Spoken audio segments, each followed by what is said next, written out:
Hello छात्र छात्री सकल की खबर आशा करूँ सबरे प्रिपारेशन भाले चलिसे। तो छात्र छात्री सकल एकेदिन तुमालोके किछुमान प्रश्न करि आছিলা जे सर जदि आमार हैंडराइटिंग बेया थाके तेन्ते परीक्षा बहित हैंडराइटिंग बेया थकार कारणे किबा प्रभाव परिब नेকি बा बहुते কৈ आছিলা जदि हैंडराइटिंग ভাল থাকে तेन्ते परीक्षा बहित नम्बर बेसिके পোৱা যায় নেকি আৰু तुमालोके थियोरी बहित केनेके लिखिब लागे परीक्षा बहित केनेके डिसिप्लिन मेंटेन करि लिखिले ভাল मार्क्स स्कोर करिब पारिबा। तो एनेका निसिना प्रश्न बहुतो स्टुडेन्टे हुदि आছিলা। तो छात्र छात्री सकल आजिर এই ভিডিওটো যদি তোমালোকে স্কিপ নকৰাকে সম্পূৰ্ণ ভিডিওটো চোৱা তেতিয়া তোমালোকৰ যদি কাৰোবাৰ হ্যান্ডৰাইটিং বেয়া তেতে তোমালোকে অতি কম সময়ৰ ভিতৰতে তোমালোকৰ হ্যান্ডৰাইটিং ভাল কৰিব পাৰিবা। লগতে তোমালোকে মেট্ৰিক পৰীক্ষাত কেনেকে লিখিব লাগে কেনেকে ডিসিপ্লিন মেইনটেইন কৰি লিখিব লাগে আৰু সেই মতে তোমালোকে যেতিয়া লিখিবা তেতিয়া তোমালোকে পৰীক্ষাত বহুত ভাল নম্বৰ স্কোৰ কৰিব পাৰিবা। গতিকে ভিডিওটো একদম স্কিপ নকৰিবা আৰু আমাৰ চেনেলত যদি আজি নতুন আহিছা তেন্তে আমাৰ চেনেলটো সাবস্ক্ৰাইব কৰি ৰাখিবা যাতে এনকা নিচিনা ভিডিওছবোৰ তোমালোকে সদায় পাই থাকা। তো বলা ছাত্ৰ ছাত্ৰীসকল পলম নকৰি আমি মেইন টপিকলৈ যাও। তো তোমালোকৰ প্ৰথম প্ৰশ্নটো আছিল যে তোমালোকৰ যদি হ্যান্ডৰাইটিং বেয়া থাকে তেন্তে তোমালোকৰ পৰীক্ষা বহিত কিবা প্ৰভাৱ পৰিবনে। তো ছাত্ৰ ছাত্ৰীসকল ডেফিনেটলি পৰিব, কিয়নো তোমালোকৰ যদি হ্যান্ডৰাইটিং বেয়া থাকে তেনে ক্ষেত্ৰত কিন্তু এক্সামিনাৰে তোমালোকৰ বহিখন চাই ইমপ্ৰেছ নহয়। আৰু বহুতো ষ্টুডেন্টৰ হ্যান্ডৰাইটিং এনেও আছে এক্সামিনাৰে ধৰিবই নোৱাৰে আৰু যেতিয়া তোমালোকৰ হ্যান্ডৰাইটিং এক্সামিনাৰে ধৰিব নোৱাৰিব তেনে ক্ষেত্ৰত কিন্তু এক্সামিনাৰে বুজি নোপোৱাৰ ফলত কাটি দিব, মাৰ্কস ফুল নিদিব। আৰু তোমালোকে যেতিয়া পৰিপাটিকে গুড হ্যান্ডৰাইটিংৰে লিখিবা তেতিয়া কিন্তু এক্সামিনাৰে তোমাৰ বহিখন চাই ইমপ্ৰেছ হৈ পৰিব। আৰু তেনে ক্ষেত্ৰত গুড হ্যান্ডৰাইটিং থকা ষ্টুডেন্ট উত্তৰ লিখোতে যদি উত্তৰত মাজে সময়ে দুই এটা সৰু সুৰা মিস্টেক থাকে গুড হ্যান্ডৰাইটিং থকাৰ ফলত এক্সামিনাৰে ইমপ্ৰেছ হৈ কিন্তু তোমালোকৰ মাৰ্কস কাটি নিদিয়ে, ফুল মাৰ্কস দি দিয়ে। তো যিসকল ছাত্ৰ ছাত্ৰীৰ হ্যান্ডৰাইটিং ভাল তেওঁলোকৰ কিন্তু ভাল মাৰ্কস স্কোৰ কৰাৰ এটা পজিটিভ পইণ্ট আছে। তো যদি তোমালোকৰ হ্যান্ডৰাইটিং ভালে আছে তেন্তে তোমালোকৰ একো টেনচন নাই, তোমালোকৰ হ্যান্ডৰাইটিংৰ কাৰণে কিন্তু পৰীক্ষা বহিত একো প্ৰভাৱ নপৰে। আৰু যোনসকল ছাত্ৰ ছাত্ৰীৰ হ্যান্ডৰাইটিং ভাল নহয় তো তেওঁলোকৰ কাৰণে আমি অলৰেডি এটা ভিডিও দিছো কেনেকে তোমালোকৰ হ্যান্ডৰাইটিং ভাল কৰিব পাৰিবা।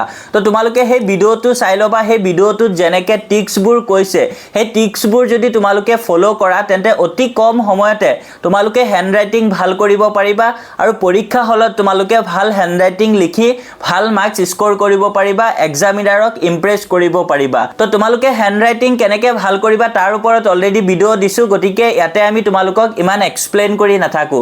তোমালোকৰ সেই ভিডিওৰ লিংক আমাৰ এই ভিডিওৰ ডেসক্ৰিপচনত দিয়া আছে, তাতে ক্লিক কৰি তোমালোকে সেই ভিডিওটো চাই লবা।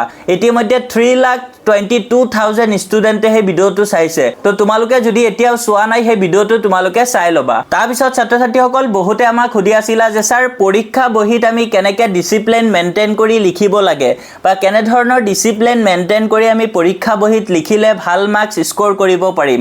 তো ছাত্ৰ ছাত্ৰীসকল এই টপিক ৰিগাৰ্ডিং অলৰেডি তোমালোকক আমি ভিডিও এটা দিছো, তাতে ধুনিয়াকে তোমালোকক আমি বুজাই দিছো যে পৰীক্ষা বহিত তোমালোকে কেনে ধৰণে আনসাৰবোৰ লিখিব লাগে আৰু কেনেকুৱা ডিসিপ্লিন মেইনটেইন কৰি তোমালোকে পৰীক্ষা বহিত আনসাৰবোৰ লিখিলে তোমালোকে ভাল মাৰ্কস স্কোৰ কৰিব পাৰিবা।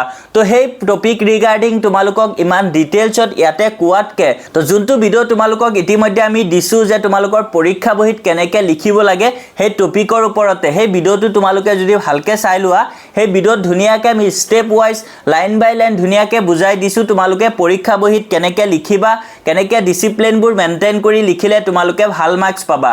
তো সেই ভিডিওৰ লিংক এই ভিডিওৰ ডেসক্ৰিপচনত দিয়া আছে, তাতে তোমালোকে ক্লিক কৰি সেই ভিডিওটো চাই লবা কেনেকে তোমালোকে পৰীক্ষা বহিত ডিসিপ্লিনবোৰ মেইনটেইন কৰি লিখিব লাগে। আৰু তোমালোকে এই টিক্সখিনি যদি ভালকে ফলো কৰা তেন্তে তোমালোকে ডেফিনেটলি ভাল মাৰ্কস স্কোৰ কৰিব পাৰিবা পৰীক্ষাত। আৰু যোনসকল ছাত্ৰ ছাত্ৰীয়ে পৰীক্ষাত ভাল নম্বৰ পায় তেওঁলোকৰ কিন্তু হ্যান্ডৰাইটিং আৰু ডিসিপ্লিন এই দুটা কিন্তু বহুত ইম্পৰ্টেন্ট টপিক হয়। গতিকে তোমালোকে হ্যান্ডৰাইটিংটো ভাল কৰিবলৈ চেষ্টা কৰা আৰু তোমালোকে লিখোতে ডিসিপ্লিনবোৰ মেইনটেইন কৰি লিখিবলৈ ট্ৰাই কৰিবা, তেতিয়াই কিন্তু তোমালোকে ইজিলি ভাল নম্বৰ স্কোৰ কৰিব পাৰিবা। তো ছাত্ৰ ছাত্ৰীসকল আশা কৰো তোমালোকৰ এই ডাউটখিনি ক্লিয়াৰ হ'ল।